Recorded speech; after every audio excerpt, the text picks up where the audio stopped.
How did it all begin then? It all began with an interest in sound, music. I couldn't understand at that young age why I knew that Bob Marley was dead, but I could still hear his music. You could preserve legacy in sounds. You could do a lot more than just be entertained. I seen you do a presentation about the spending power of Black, Asian, mixed cultural. Can you tell us more about that? Because some brands don't get it right, do they?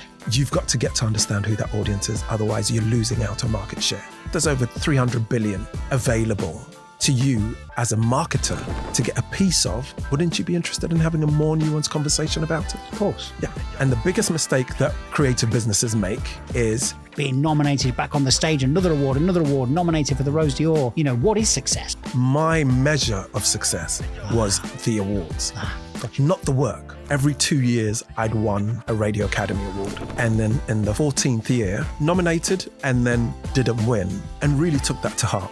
There must be mistakes that you see. The client loved it, but said we couldn't give it to you because you came in £100,000 under the nearest competitor. Oh, so you undersold it. Undersold. You're still passionate about what you do. You're still growing. You're still developing. You're still helping new content creators to realize their dreams. And for me, the day I signed my funeral plan was the day I felt. You've had an illustrious career, much success. You continue to bring out talent and advise and have some very, very gifted insights into what we just spoke about. Let's start off with your success story. Let's go to those formative years when, you know, not growing up and anything else, we're going to come to that. But let's talk about when you're in the height of this success. Can you take us back there and how was it for you? I mean, was it giddy? Was it sort of, you know, was the moments of like pinch me, and was the, you know, as you're being nominated back on the stage, another award, nominated for the Rose d'Or? Take us there. It often feels quite, I think giddy is the right word, but without having a center or gravity. It's that feeling. Everything around it seems to have a guidance, a track that you're supposed to be on, almost a tractor beam. If you're doing this kind of work, you're moving towards this direction. And those moments of success is where you go, oh, I didn't expect this. This is a bit left field. It's that spinning around on your chair kind of feeling. Yeah. Where, oh, actually, I've got a moment where I can just whiz around. There's new opportunities. There's new perspectives. There are new people I'm meeting. Those moments are those moments that make me go, yeah, there's all that, you know, trudging and a set path. Yeah. But then there's those moments where you go, oh, this is new. This is lovely. This is different. I didn't think I'd be working with this person. Right. I didn't think I'd have that producer behind me. I didn't think I'd be interviewing this person. Exactly. Or this music genre or whatever. Yeah. And that becomes the, oh, this feels successful. This feels different. This feels like I'm out of the typical world. That's where those are those moments that I go to for. I like that. For success. And stick with us because we're going to come back to that, aren't we? Because we're going to talk about, you know, what is success? Yeah. Because your success, my success, they're very different things. And you produced a great piece of work, which I know you're going to sort of be on the stage in the future with, which is, you know, the 7 sort of, what's it called? The 7 secrets of immersive storytelling. There you go. Yeah. Wow. And you're on this, and you're on So What's Your Story. So there you go. How did it all begin then? It all began with an interest in sound, music. My dad was an avid music collector. He had everything from Fela Kuti to James Brown to Perry Como to Nielsen. He had a wide range of music. Yeah. And the first time I became conscious of a relationship with music is he had an album called What Stacks. And it was a concert after the Watts riots to try and raise money for the community. Wow. But it was a live album.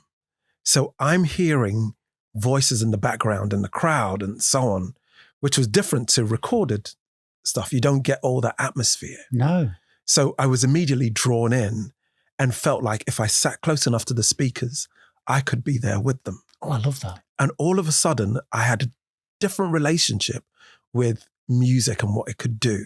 God. And then I had a wake-up call when Bob Marley died. Oh, wow. Because Dad had an amazing collection of Bob Marley albums. But I couldn't understand at that young age why I knew that Bob Marley was dead, but I could still hear his music. Oh, wow. And so I realized very quickly there's something about this medium, this 12-inch records, but there's something about this medium that could also preserve I didn't understand the word legacy then, but you could preserve legacy in sound. You could do a lot more than just be entertained and sing along to. And yeah, that started the relationship with this audio stuff. And of course, I went on to become a DJ myself. You did. Yes. You did. Oh, you had an illustrious career at the BBC. And, you often talk about the BBC, I think in two veins, if I may sort of make that observation, because you're not here to, and you never have, in fairness, I've listened to a lot of your stuff and I've seen you, I've met you many, many times in person. And, you've never berated the BBC. You may not agree with certain things, but it was good to you, right? Yes, yeah. BBC was very good to me. It gave me a crash course in working in one of the biggest and broadest. I think that's the thing that people forget about the BBC. That they look at the BBC TV or they look at radio, but the BBC is a broad organization. Yeah, it is. So I got to experience the breadth of the organization while I worked with it. I still work with the BBC. I was employed by the BBC, but now I'm contracted to the BBC as an independent. But I worked in everything from TV to radio to marketing to religion and I made sure I moved around the organization. Smart. Because so you weren't siloed into one area. No, you can't. With an organization that broad, you can't be.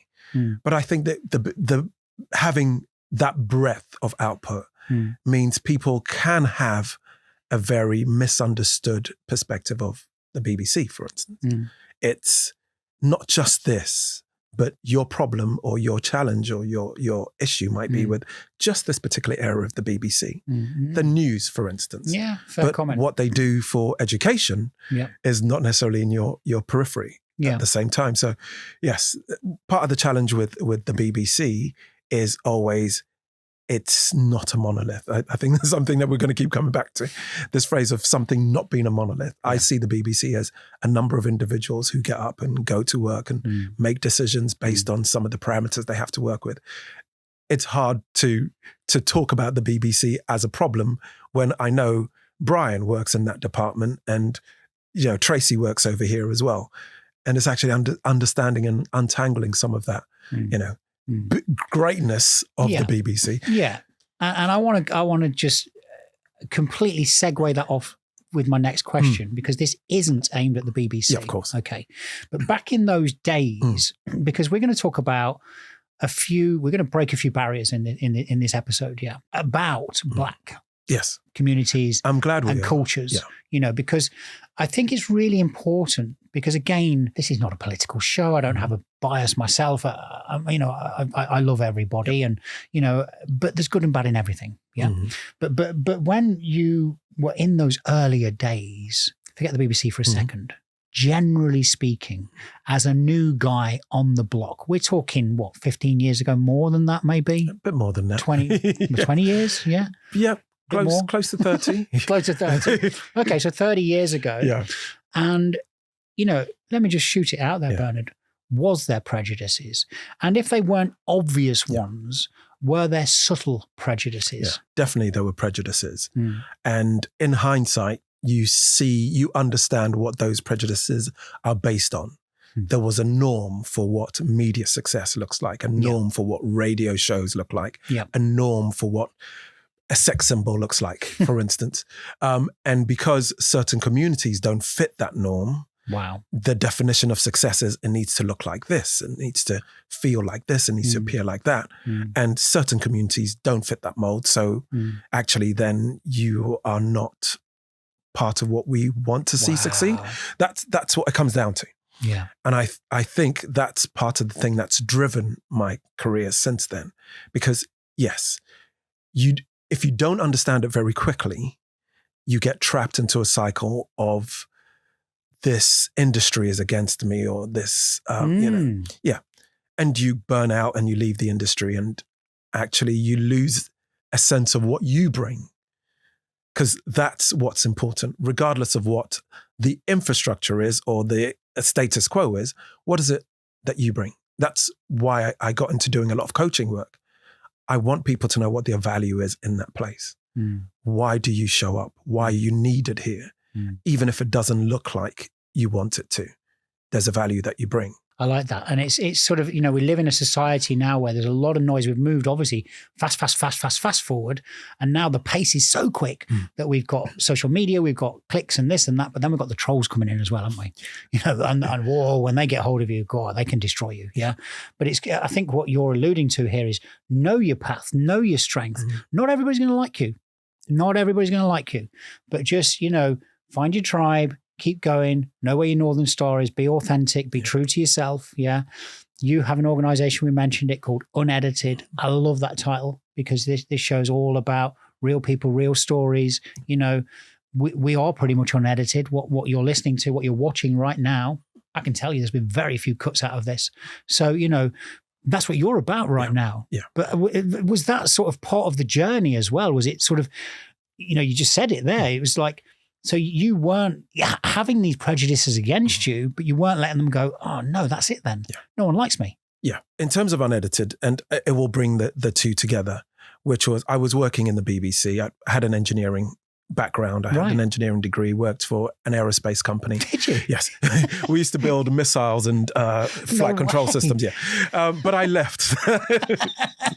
I left that. But I had a very technical mind. Right. Working in engineering meant you needed to understand briefs and be able to interpret briefs. And so that's what I brought to the BBC, that technical, meticulous, being able to understand what needs to be delivered and then delivering it. Wow. My passion for audio as well. So I really threw myself into learning how Pro Tools works, learning how this new plugin works, really understanding what I can do with sound. And obviously with my DJing background, a vast range of influences, being able to bring, different types of voices together. I loved early jazz records, which would have, a mix of voices, just Ella Fitzgerald and Louis Armstrong together. And, their voices are mismatched, but actually there's something in that makes it work. With Unedited, it came out of an issue that I had on a day I was working in a newsroom, and the response to a news story was quite one-sided. It was looking at a particular aspect of it. Right. And I was like, well, there's more to the story over here, but it's not where the news team is focused. And actually, the story on this side has a lot more to do with me and people who look like me and people who are having conversations which aren't being picked up by the rest of the news team.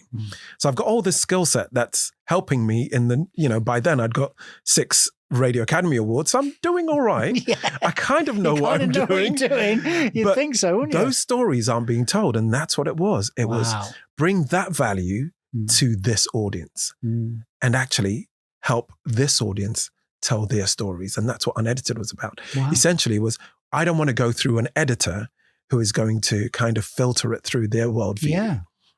I want it to be wherever you come from, I will understand your story and then use my skill set, my value piece to help you tell your story the best way you possibly can. Yeah. And I read somewhere as well, there's another piece of that, wasn't there? That you were also, you were very creative in some inspirational things that you wanted to create. And it was like, we haven't really got the budget for that. So again, that's a form of editing out. It's sort of like, it's a dismission of an idea. I know, I get that. But you wanted to have the creative power to say, okay, look, Unedited, and I know, look, resource is always a question, yes. But you now take yourself into this restricted zone, let's say, into anything's possible, right? Well, and the power of that is understanding that it's not that your idea is a bad idea. No, yeah. But it's not a priority for the amount of money we have over here. I hear you. Okay. So if I could do it somewhere else, which has the resource or the audience, that could be a priority over there. Right. Okay. Got it. So it's not for you, but it might be for someone else. Turning your head around that makes it feel less painful. Yeah. In my introduction, I mentioned some big names. Yeah. One of those was LeBron James. He is the highest paid black athlete in history. I wrote down some numbers here. In 2024, he earned $128.2 million. His net worth, according to Sportico, is $1.2 billion. They're big numbers, right? Yeah. He's still a young guy. He's still performing as an athlete, as everything else. But when we talk about success, it's easy to go down the road of looking at somebody's influence or maybe followers, financial. It's not always the case, is it? So how do you measure, or how should we, maybe that's a better way of saying it. Yeah. Give me both if you want. How do you measure success, and how could we reframe success to make it like we're not chasing somebody like LeBron, or maybe on a lesser scale, somebody who's a multimillionaire and going, oh my God, I've been doing this for 4 or 5 years. I'm not there. And then we sort of implode and forget where our actual destination is. Does that make sense? Completely. Yeah. Completely. Success becomes about how you define it. And I say that because for a while, I came to the end of those 6 Radio Academy Awards.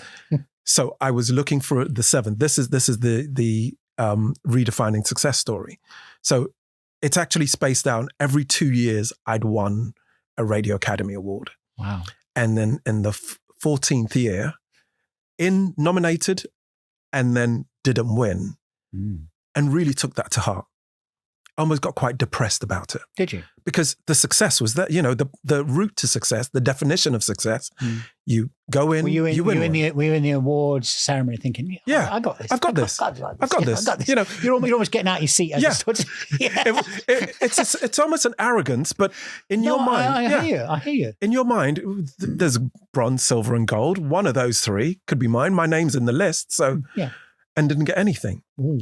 And then I took it quite badly. Did you? Being transparent, took it really badly.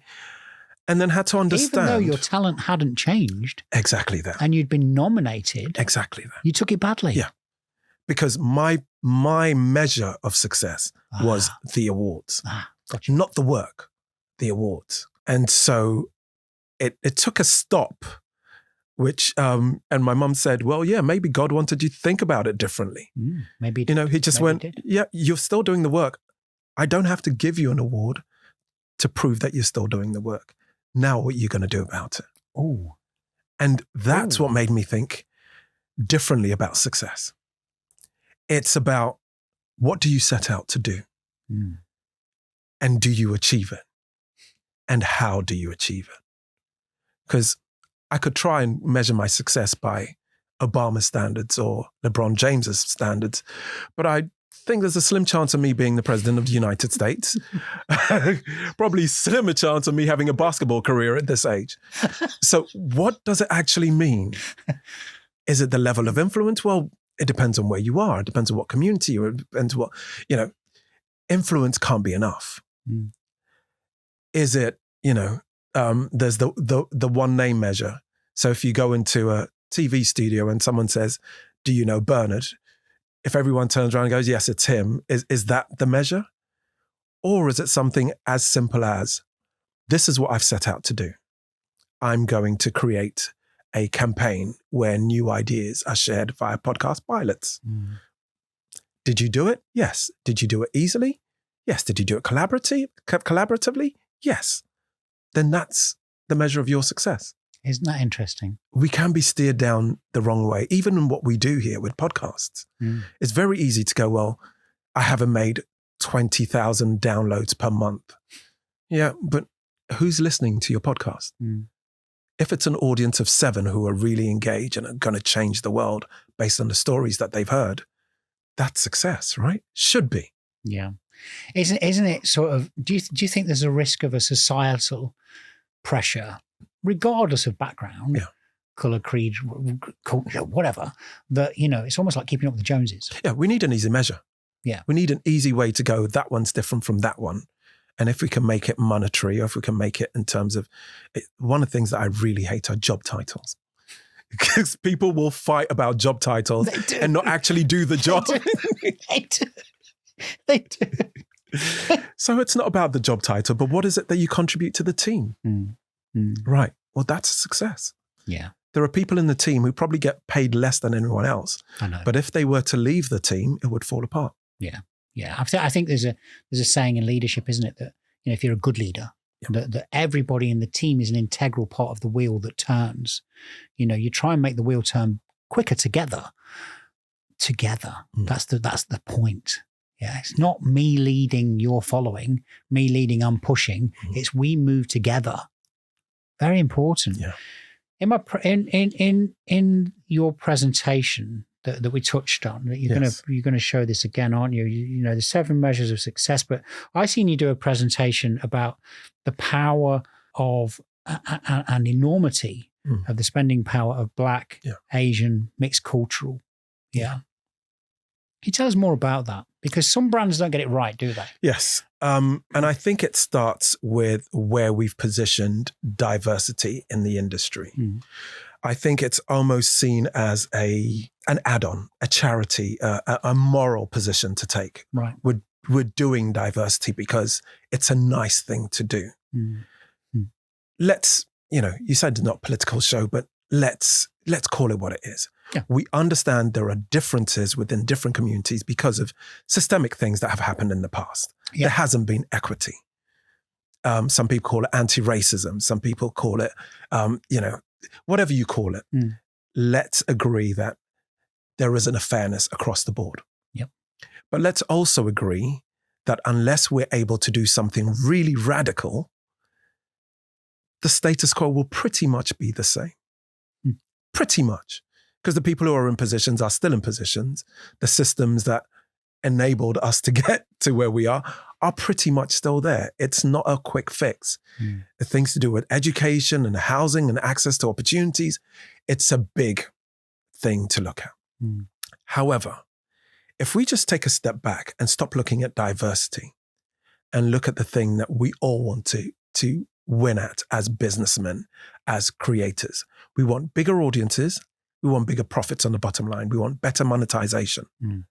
That's what we all agree on.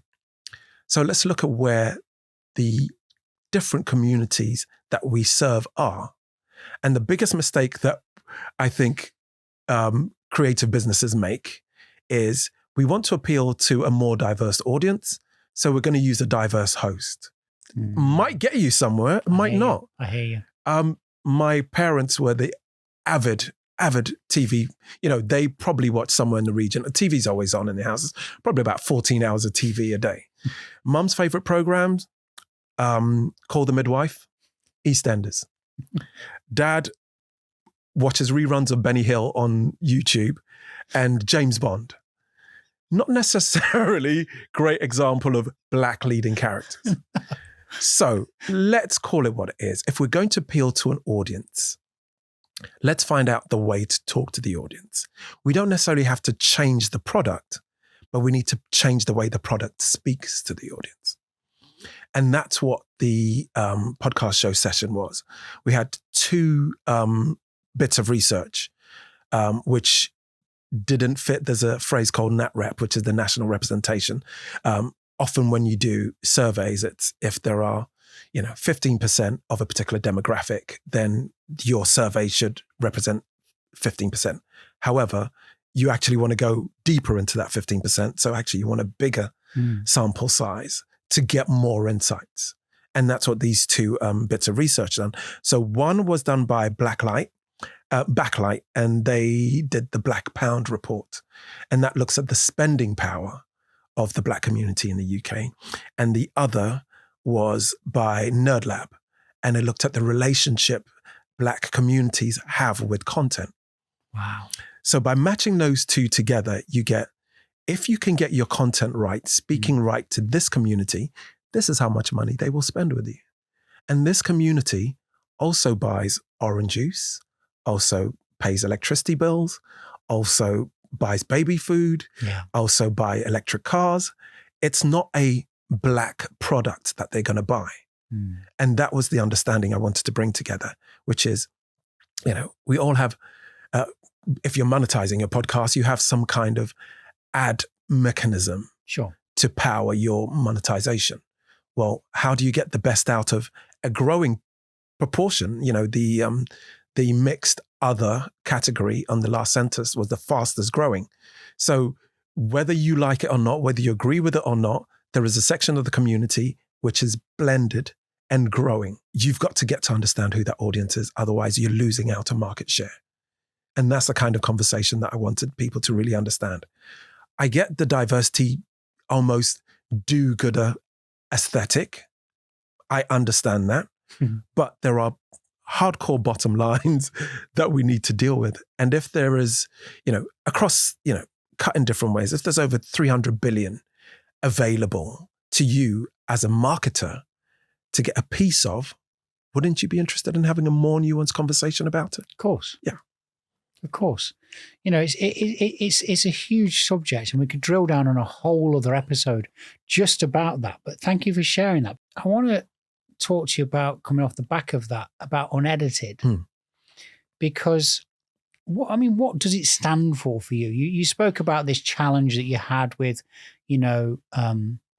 some sort of disagreements with, sort of, you wanted another opinion or another voice to be considered in articles and things. But what does it stand for you right now, Bernard, as you sit here as the founder and, the success story that it is? Tell us a little bit about what the project types of things you're working on, because I know you coach even podcasters, come to you newbies and say, Bernard, I'm stuck. I don't know what I'm doing. I've got this idea. Yeah. And you just walk them through a journey to get them to hopefully a successful end. But as we've said, and as we've alluded to, inside and out of this studio, many greats, Oprah Winfrey, Lionel Messi, Cristiano Ronaldo, Muhammad Ali, all of these greats over the years have said, and I think Lionel Messi quoted it probably the best, which was, I'm an overnight success that took me 27 years to get here. Yeah. Nothing is instant, is it? No. Nothing. And you don't say that to anybody. No. Start this, within a year, you're going to be boom. Yeah. But what is Unedited all about, and how does that process work for, somebody who you see has the right type of idea, if I'm getting this right, and then you decide to work or help them, coach them, mentor them? There are two things I look for. You do projects as well, don't you? Yeah, we do projects as well. Yeah. The two things I look for, integrity and consistency. So just hold on to those for a moment and I'll come back to those. I've got them. I've grabbed them. Okay. I grabbed them. They're there. So Unedited, where I am with Unedited now, where I was before, was I wanted to get content out. I wanted to make content that was representative. And I didn't feel, like I said earlier, I didn't feel there was a voice. Now where Unedited is yes, we want to make content that is authentic and representative, but we also want to bring people through who often don't have the opportunity or don't feel they can approach the established institutions. I know I'm very visible. I'm 6'4", You are. I walk through the room, people know who I am. And I find a lot of people, specifically Black people, will say, hey, he's a guy I can talk to. Right. And I want to have the access. I want to be open enough. Yeah. Because I know I didn't have that easily.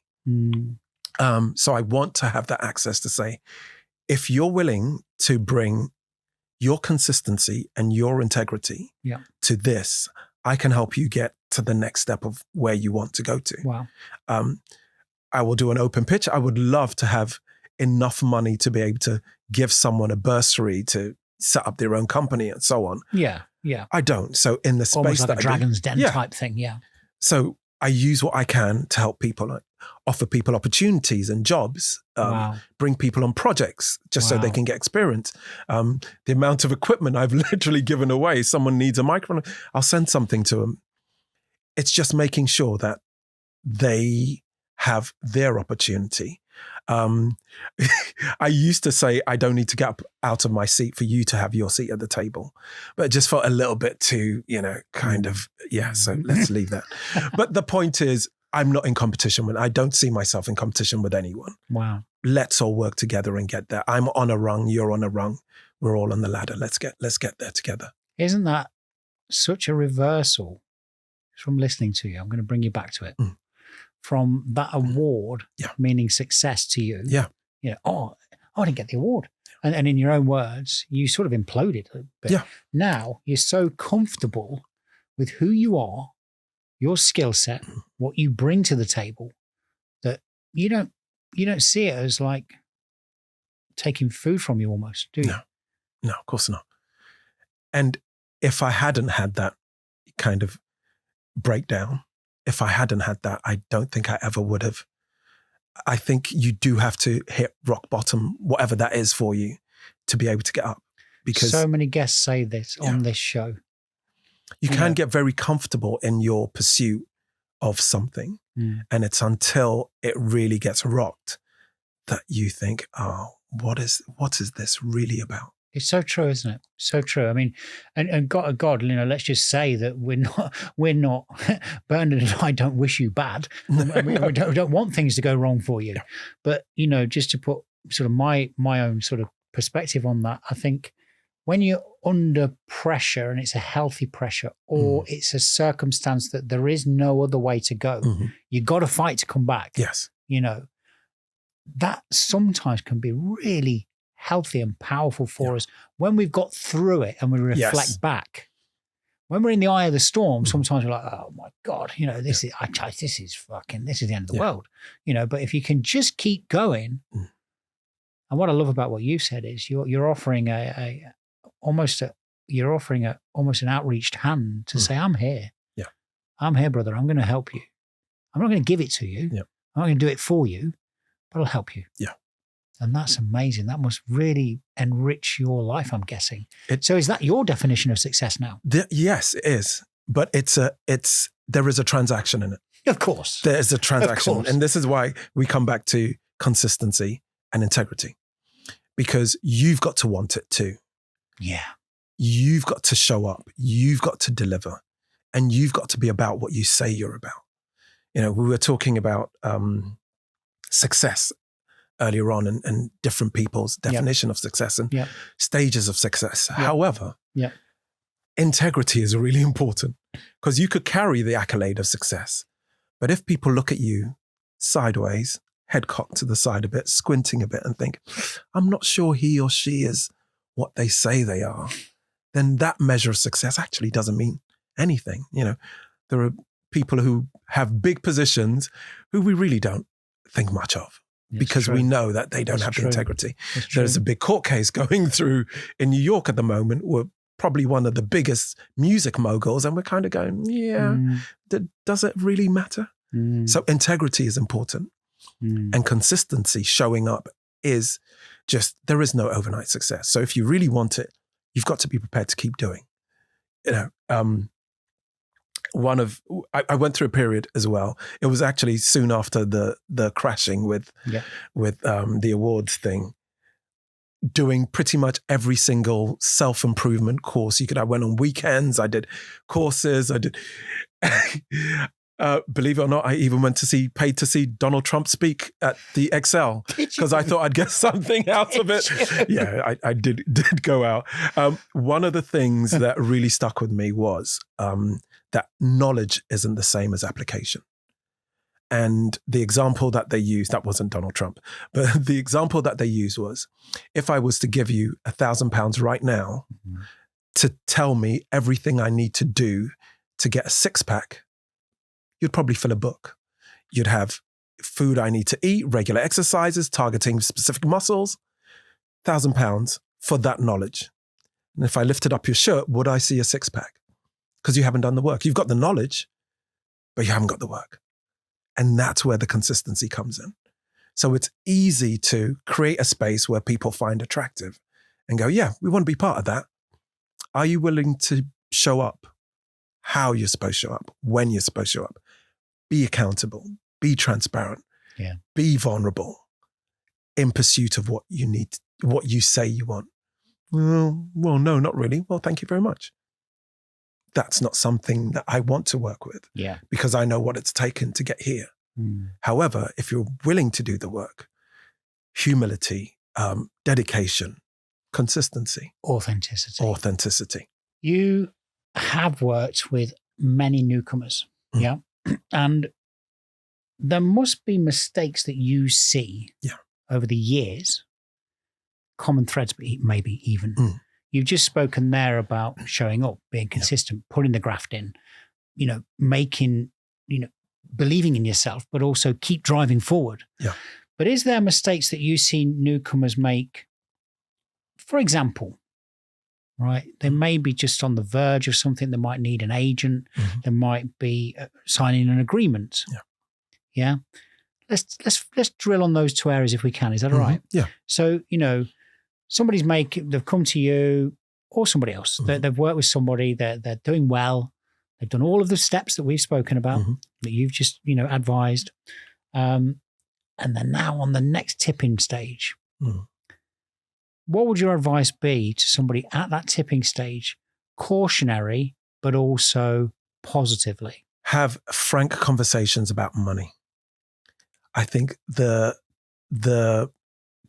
issue of money, or the perception of money, or knowing your worth, or how much do you charge for this, is still a little bit shrouded. And because of that, people either overpitch or underpitch. We've got a great story I always tell about a bid that we went for. Great creative idea.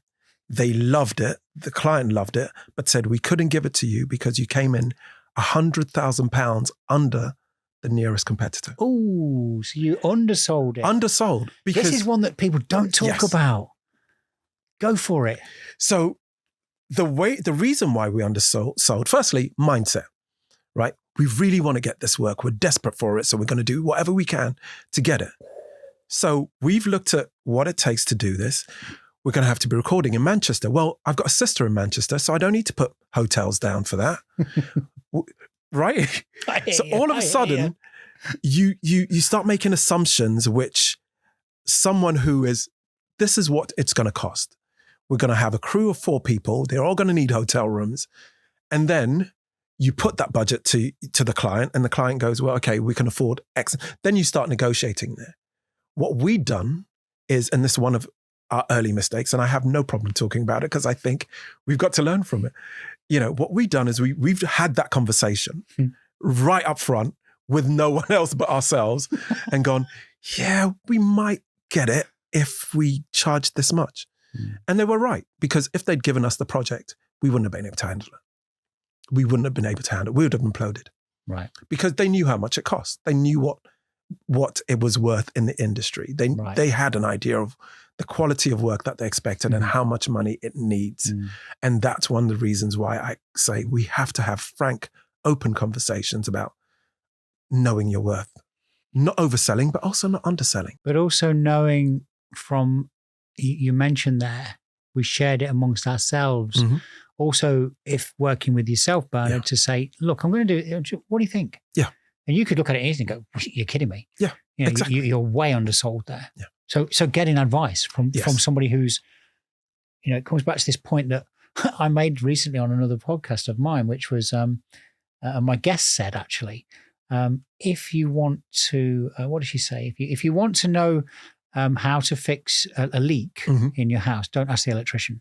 Yes, it's exactly that. And I think there is especially when you're younger, there's a fear of being seen to not have the right knowledge or right experience. So you don't ask the so-called stupid questions. But it's those stupid questions. Yeah. How much do I charge you an hour for doing this? Yeah. That would get you a better negotiation. Yeah. Be transparent. Great advice. So if you were starting over again, you mentioned a mistake you made. Yeah. Thank you for that.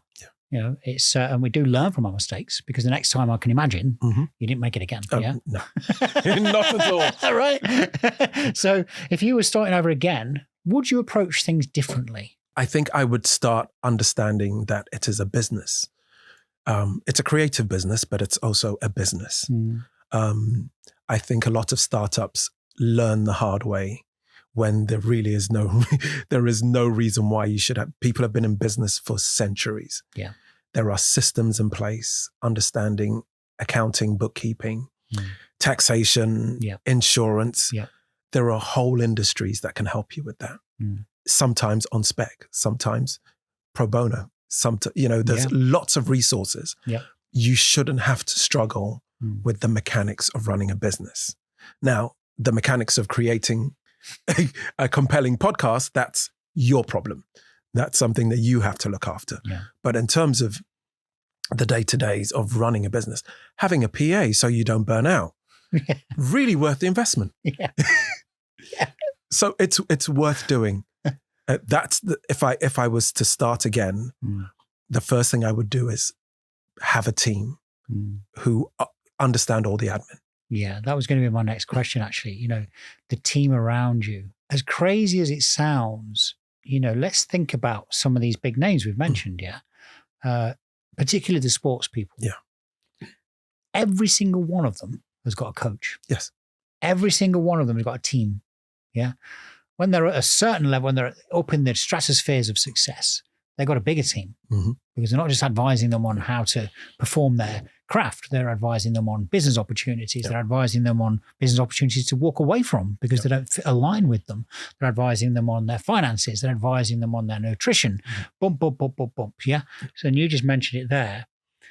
Again, coming back to this startup, is it advisable to find Bernard or whatever else game you're in? It doesn't have to be creative media. It could be something academic, but find someone who's pretty ahead of the field, who has the experience to just, even if it's a cheeky conversation with them, say, look, I'm thinking that person usually, if they're a nice, kind and, sound person, they'll say, hey, listen, I don't have the time to give you my time completely, but I wouldn't do that. I'd do this. Yes. And in most industries, there are some kind of trade body or union or representative. Yeah, right, yeah. In audio, it's Audio UK. In TV, it's PACT. Yep. Depending on whatever sector you're in, there is an organization of people like you. Join them, get involved, ask your questions. Yeah. It will be the best investment you've made. We met at the podcast show. Yes, that's right. Perfect example, right? I know podcasters who have never been. Yeah. I mean, why? You've got the hub you've got the, it's got better and better and better the years it's gone. We were talking about this outside, weren't we? And, it's like you are in an environment where you are surrounded by your peers, the people who perhaps you want to be, or you can watch a presentation like I did and learn. And give you insights. I think if everyone could have a WhatsApp group, which is an amnesty space where you just go, I don't know how to do this. Who can help? Yeah. Guilt-free, no judgment. Yeah. People will be miles better off. Let's talk about your space specifically. We have tried to keep on theme, but we've gone off a little bit here and there. So right now, there's a lot of artists, presenters, musicians. This is all in your space, right? Yeah. Hosts, podcasters. It's a noisy, busy space. It really is. There seems to be somebody popping up all the time. Yeah. Yeah. Not everybody makes it. Yeah. What would you say? And again, you've already answered, you alluded to this, you answered it earlier when you said be consistent, be authentic, be this, be that. But how do you stand out? Yes, the so-called saturated podcast market, which is probably not as saturated as the water market, but people still have different types of water there. I think it's understanding your audience. I think once you come into the space, you're not for everyone. Often it's one of the first questions I ask, who's your podcast for? And as soon as they say it's for everyone, I go, we've got a bit more work to do. We've got a bit more work to do. No, it's not for everyone. In the same way as, I talk about water, I always use the examples of water, bread and water, two most basic commodities, but probably the biggest aisles in the supermarket. True. Yes. True. But the audience, if you think of the audience for a bottle of water, you've got people who are going to come in for 2 liters, or people who want small bottles, or people who want fizzy water, people who want skinny water, water with fruit in. That's what your podcast is. Yeah. It's how do you cut it to the shape of your audience that works. So, for instance, we're doing a music podcast. Is your podcast about the songwriter's process or the journey? Or is it just about one hit song that they've written? Is it about the top 5 people that they've worked with, or the longest recording session that they've ever done? It's the same stories, but just cut in slightly different ways to meet the audiences that you want. And that's the thing that I think people really need to understand. Who is the audience I'm feeding? Because if it's for everyone, you're probably not going to hit anyone. What a brilliant, it's like, so, some people know listening to this, my background is not, I've not always been a podcast host. And, if you go to a business and startup and you say, right, who's your ideal client? Oh, it's everyone. Yep. It can't be. It just cannot be. You're selling something. Yeah. Who wants to buy that? Everybody. Yeah. Can't be. Yeah. Same thing.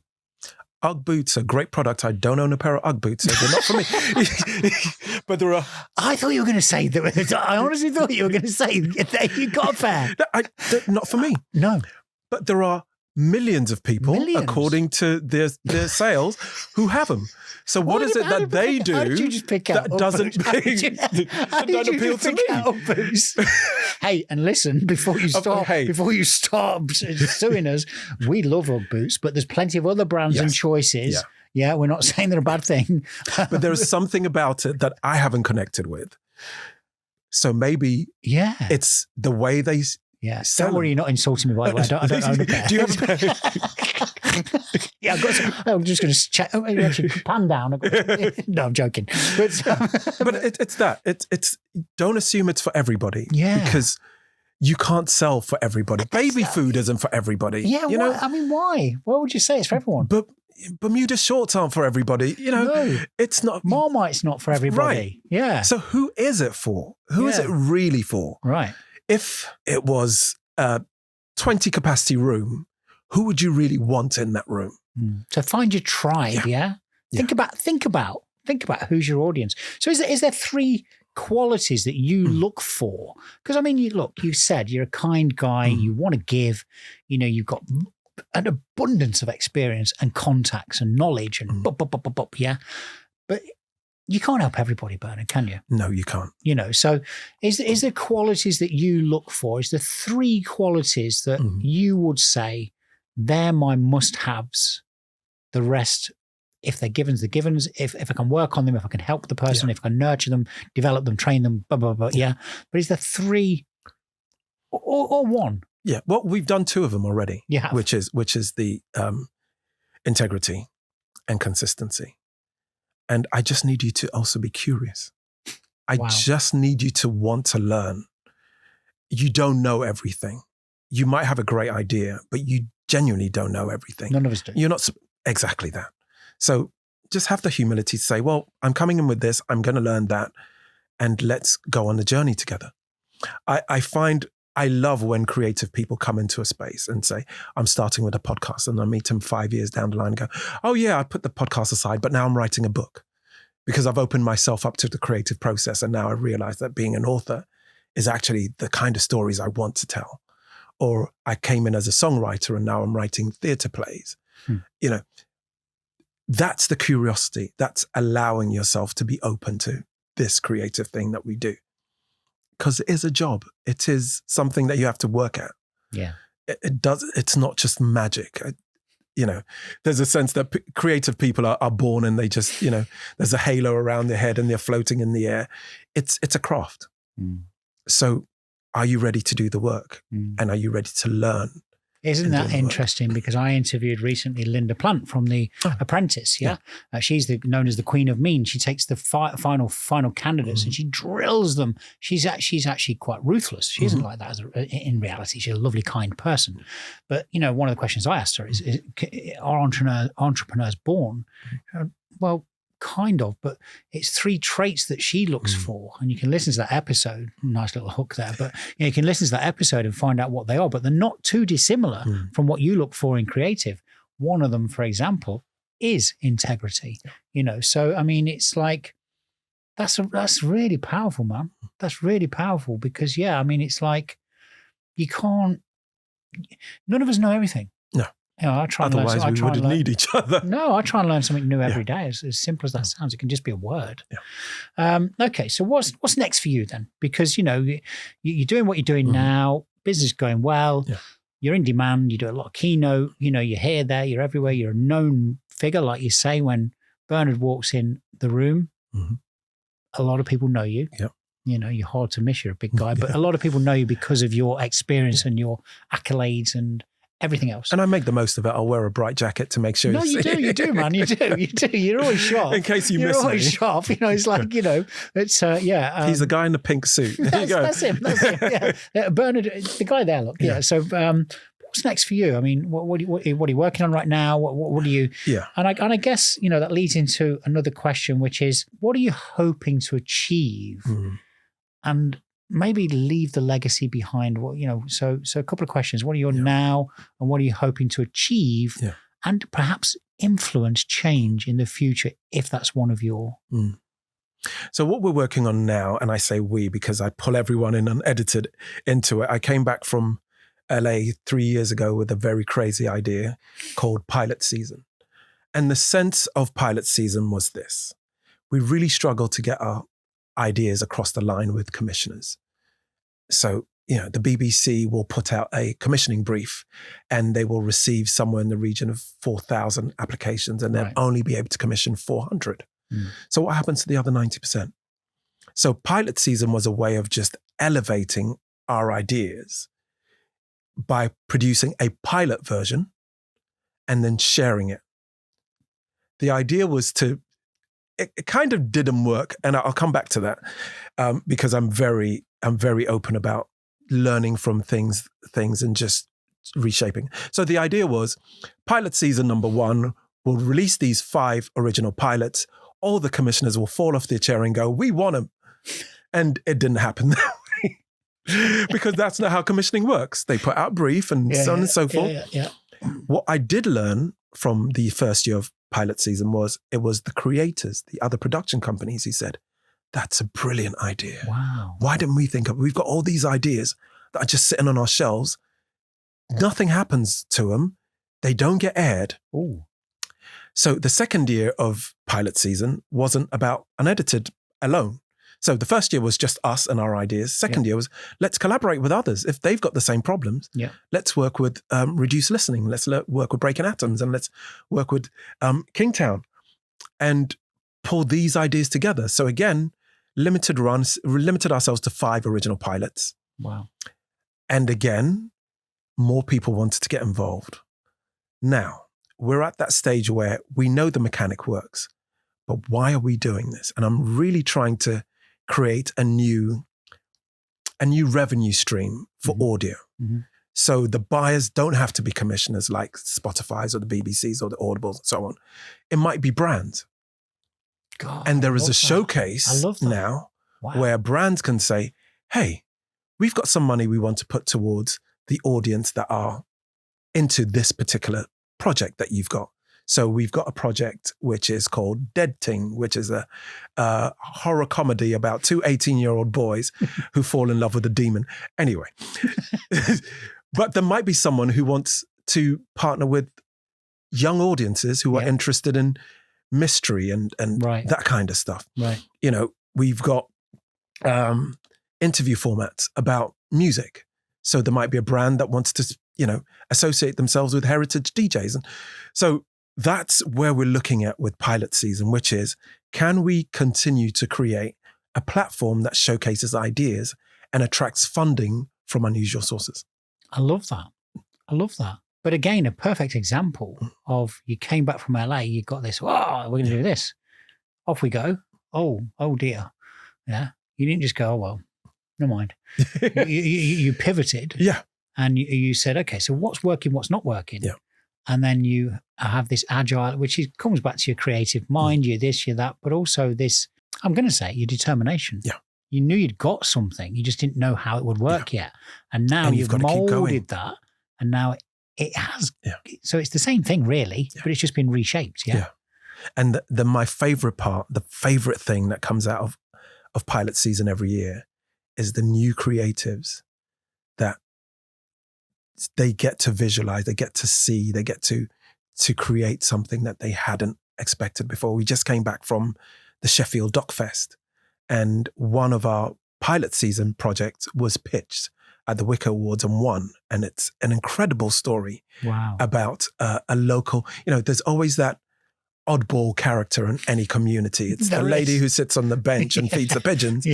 In this case, it was a guy in North London, black guy who used to carry a cross around, a white cross around. And no one really knew who he was, didn't really engage with him. And then he disappeared. So the story is the producer looking for him, going back 20 years, trying to find who knew him, what the stories were. And it's that weird and almost unicorn quality of being a really local story, because you've only seen him if you've been in Northwest London. However, it has universal themes because everyone knows of that character in the community that maybe they didn't pay as much attention to as they could, but they had a great story and could probably tell you more about who your people were, who your community is. As you're telling me that, I'm thinking about people from my formative years, you know, characters in the local community that they were a bit odd. Yeah. But everybody knew them. Exactly. But we didn't know them because we didn't talk to anyone. It's wow. Yeah. What a brilliant story. It's a great story. Yeah, I love it. So final thoughts. Yes. We're going to start to wrap up now. So final thoughts, Bernard. You know, come on. What are you thinking? You're sitting here in a podcast studio on So What's Your Story? You told us your story. It's amazing. It's fascinating. You're still passionate about what you do. You're still growing. You're still developing. You're still helping new content creators to realize their dreams effectively. Yeah. Final thoughts. It's a heavy one. You ready for it? Come on, man. It's not about Uggs, is it? No, I feel like I have to buy a pair of rugs. We let that go. If we let that go. We've let that go. Although I will put it on a Christmas list and see if someone gets it for me. So here's the thing. Go on. I think as humans, there is one thing that we worry about, whether consciously or unconsciously, that there will come a day that we're not on this planet anymore. And some of us have experienced that with people that we care about and so on. Yeah.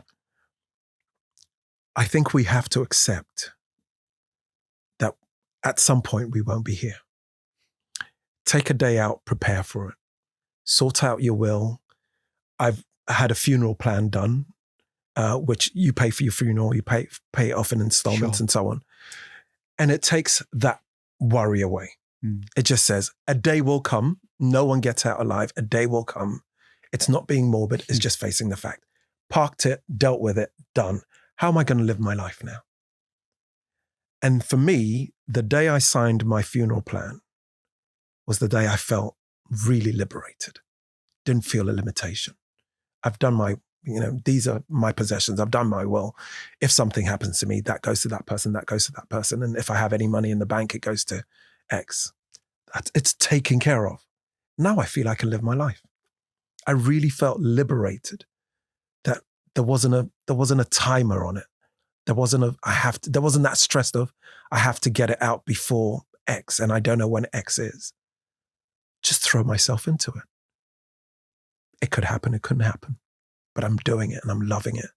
And I'm making sure that I fulfill that promise to myself to live a full life. If you have faith, it will guide you. It really will. It will help you get through the dark times. If you don't have faith, you might struggle. You might try and find other ways to supplement that.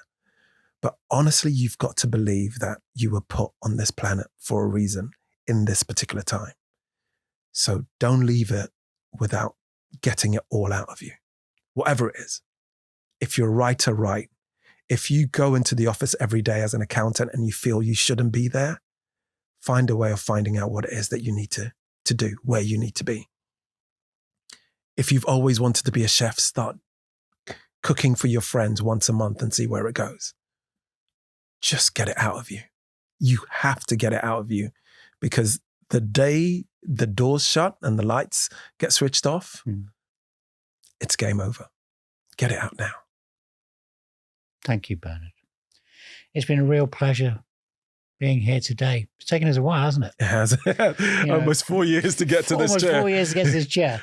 But I'm delighted. Yeah. You're a gentleman. Thanks, Ian. Bless you. I mean that from the bottom of my heart. And check him out.